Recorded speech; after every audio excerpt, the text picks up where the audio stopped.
तो सर बात करते हैं इनकम की, मुद्रा की, यानी पैसे की, जो सबसे अहम है।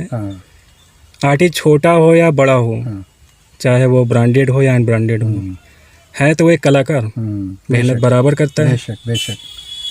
तो ये फ़र्क क्यों है कि वो जो बड़ा आर्टिस्ट है उसका रेट बढ़ता जाता है, बढ़ता जाता है, बढ़ता जाता है, उसकी सुविधाएं बढ़ती जाती हैं, उसकी फ्रेमिंग बढ़ती जाती है, लेकिन आज जो यहाँ के जो पूर्वांचल के जो आर्टिस्ट हैं, या फिर ये कह लीजिए और भी ऐसे जगह हैं, उनका रेट सेम वही है। अगर 10 रुपये है, 1000 रुपये है, 500 रुपये उन्होंने दिया, 2000 दिया, तो वो वही रहता है जीवन भर, उसमें कोई बदलाव नहीं, बल्कि कमियां ज़रूर आ जाती हैं। ये जो आपको इंट्रो करा रहा है, जो आपको प्रमोट कर रहा है, ये उसकी जिम्मेदारी है।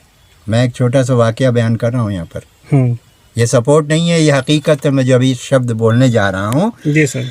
आदरणीय सुमन जी, आदरणीय सुमन जी, सुमन पाठक जी बनारस की बहुत अजीम शख्सियत हैं। मैं उनको आइडियल मानता हूँ और बहुत मेरी प्रेरणा स्रोत हैं वो। मेरी ज़िंदगी में बहुत अहमियत है उनकी, बहुत एहसानात हैं उनके। आज उनकी बदौलत, उनकी दुआओं की बदौलत, उनके आशीर्वाद की बदौलत मैं यहाँ तक हूँ। उनके साथ एक शख्सियत और है, आदरणीय रति जी। उनके बगैर ये बात अधूरी है। उनका ही बहुत एहसान है। तो एक काम था उनके ज़रिए आया, और जो पेमेंट उन्होंने दिया, मैं पेमेंट को यहाँ ओपन नहीं कर रहा हूँ, ये उनकी हमारी राज की बात है। वो जितना देती हैं बनारस में कोई नहीं देता मुझे। सबसे ज़्यादा पेमेंट मुझे वो देती है। कैसे देती हैं, क्या करती हैं, उनकी जिम्मेदारी, उनका एहसान है। एक बार ऐसा हुआ कि वो पेमेंट जब भिजवाई, और एक बात और बता दूं कि बनारस में कोई ऐसा आदमी नहीं है जो कह सके कि आदरणीय सुमन पाठक जी के ऊपर 1 रुपया किसी का बाकी हो। घर भिजवाती हैं वो, मेरा दावा है। तो एक काम था, काम के बाद उन्होंने, मैं काम करके चला आया, उसके बाद उन्होंने पेमेंट भिजवाया। पेमेंट भिजवाया तो पेमेंट में डबल पेमेंट था। जो पेमेंट था उसकी दुगनी रकम थी जी। मैंने मिसेस को लिफाफा दिया। मिसेस ने जब देखा तो बाद में कहा कि ये पेमेंट ज़्यादा क्यों, काम तो आपने इतना किया। अब मेरा दिमाग चकरा गया, मैं क्या करूं। जो पेमेंट लेकर आया था मैंने उनसे भी कहा कि भैया सुमन जी से जाके भूल लीजिएगा कि अगर गलती से आ गया हो तो मैं वापस करूं।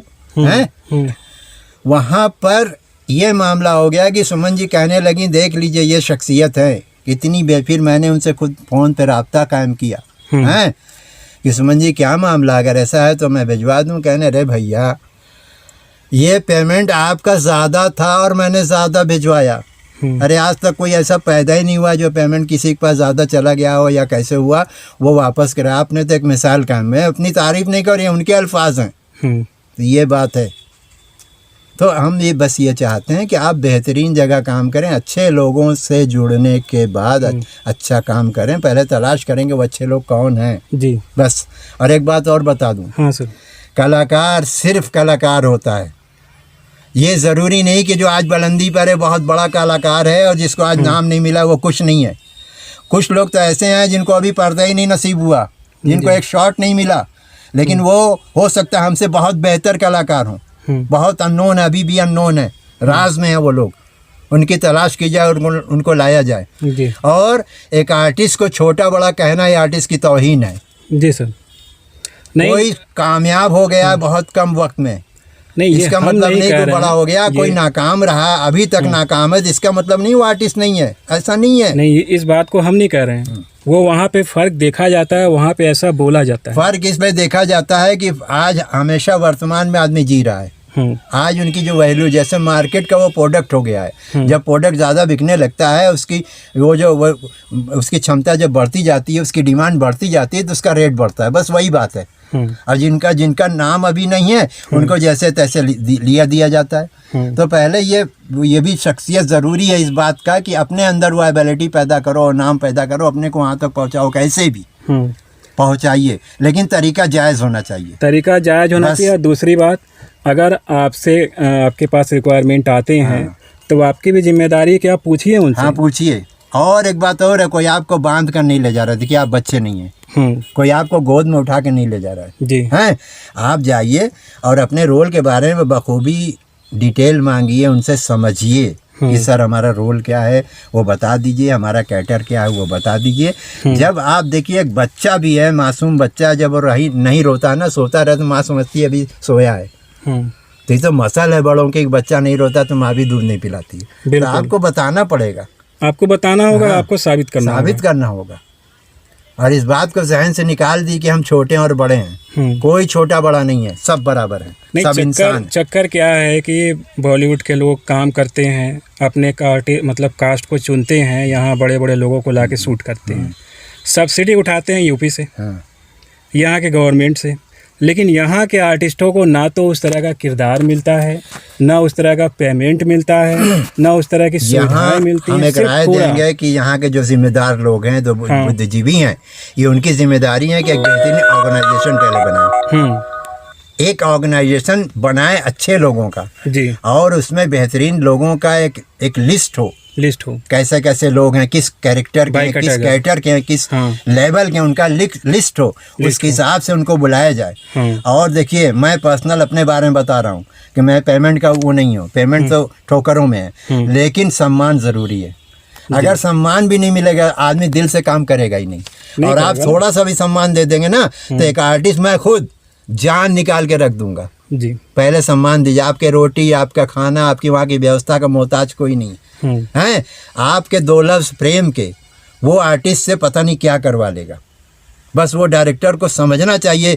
देखिए, आर्टिस्ट, सब आर्टिस्ट इमोशनल होता है, तो उसको इमोशन को समझिए जी, और उसके इमोशन को ठेस न लगे, इस बात को समझते हुए उसको बेहतरीन तरीके से अच्छे अखलाक से काम करा लीजिए। बस और क्या है, तरीका वही है ना, तरीका वही है, थोड़ा से अपने बदलना पड़ेगा, बदलना होगा। आर्टिस्ट को ये ना समझे कि जो कहीं और से आया है, जो वही सारे लोग ऐसा नहीं, किसी शहर से ही है, वो आज बम्बई से आ रहा है, तो इसका मतलब थोड़ी है कि वो आर्ट्स पे है। वो भी तो कभी यहीं से होगा, वो भी कहीं भी है, वो भी, उसने भी कभी चप्पलें घिसी होंगी, उसने भी कभी भूखे वो रहा होगा, उसने भी कभी वो स्ट्रगल के दिन देखे होंगे। तो अगर आज वो ऊपर है तो ठीक है, उसके ऊपर के हिसाब से उसको सम्मान दे, लेकिन जो नीचे है उसको भी हाथ पकड़े भाई। बिल्कुल, ऐसा नहीं है कि ऊपर वाले के थामने के चक्कर में नीचे वाला फिसल जाए। इतना तो सम्मान दीजिए कम से कम। तो अच्छा लगा सर आपसे ये बात जानकर, समझकर, क्योंकि आज के लोग कह तो नहीं पाते हैं, लेकिन अंदर ही अंदर वो कुड़ रहे हैं। और बता दूं कि जब एक हमारे बेटे के बराबर कोई हमारा ऑडिशन ले रहा है, अरे जब वो कह देता है कि सर अच्छा नहीं लगा, तो लगता है कि पूरी जिंदगी हमारी खत्म हो गई। वो 30 साल का हमारा रंगमंच का अनुभव खत्म। कम से कम उन साहब को जो हमारे बेटे के बराबर है ऑडिशन ले रहे हैं, उनको भी हमारी गरिमा, हमारे सम्मान, हमारी उम्र का लिहाज करते हुए, और एक बात और बताऊंगे, जो उम्र दराज लोग हैं उनको कम से कम सीनियरिटी का लिहाज करते हैं, उनको तन्हाई में उनका ऑडिशन ले, कि अगर जो कुछ भी जाना जाए, समझा जाए, वो समझे, हम समझें। ग्रुप के अंदर हमारे बेटे पोतियों के बराबर जो लोग वहाँ बैठे हैं, अगर वहाँ पर कह दिया जाए कि सर मज़ा नहीं आया, तो लगता है कि हमारी ज़िंदगी का ख़त्म, बिल्कुल किरकिरी हो जाए। इसका ख्याल रखा जाए। अब जो रंगमंच का आर्टिस्ट है, जो थिएटर करता है, वो क्या जाने रियल एक्टिंग क्या है। तो अगर आप इतने ही जुनून वाले हैं तो उनको बताइए, समझाइए। सब कुछ आप जान सकते हैं, रियल एक्टिंग क्या है, शॉर्ट एक्टिंग क्या है, वो नेचुरल एक्टिंग क्या है, लेकिन सब कुछ की जननी जो माँ है वो वही रंगमंच है, रंगमंच उसी से पैदा हुआ है ये सब कुछ। शाखें निकल सकती हैं, लेकिन पेड़ वही है, ऐसा नहीं कहीं और से पैदा हुआ है, समझ रहे हैं जी। बस। और रियल एक्टिंग क्या है, जब कैरेक्टर में आदमी डूबता है ना, बहुत कुछ ऑडिशन में नहीं खुल सकता ना। एक बड़ा आर्टिस्ट है, उसको 6 महीने पहले स्क्रिप्ट दे दी जाती है, पहले मैं बता रहा हूँ, उसके बाद भी सेट पे आके पूछते हैं क्या है लाइन।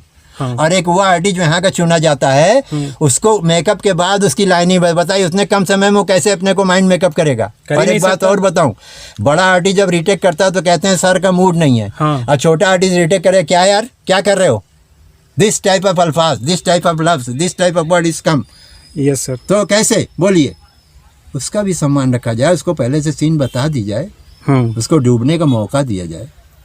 मौका लोग नहीं देते हैं, तभी तो मामलात हैं। तो छोटा जो आज आपके सपोर्टिंग में है, सपोर्टिंग के बगैर कुछ होता नहीं होता है। सुन लीजिए, आप कितना वो बड़ा स्टार हो, अगर वो किसी को वो कर रहा है, तो अगर उसका रिएक्शन नहीं होगा तो वो उसकी एक्टिंग खाली है, उसकी एक्टिंग बेकार है, उसकी एक्टिंग खुद अधूरी रह जाए जब तक हमारा रिएक्शन नहीं जाएगा। सही, ये अंगूठी और नगीने की बात है।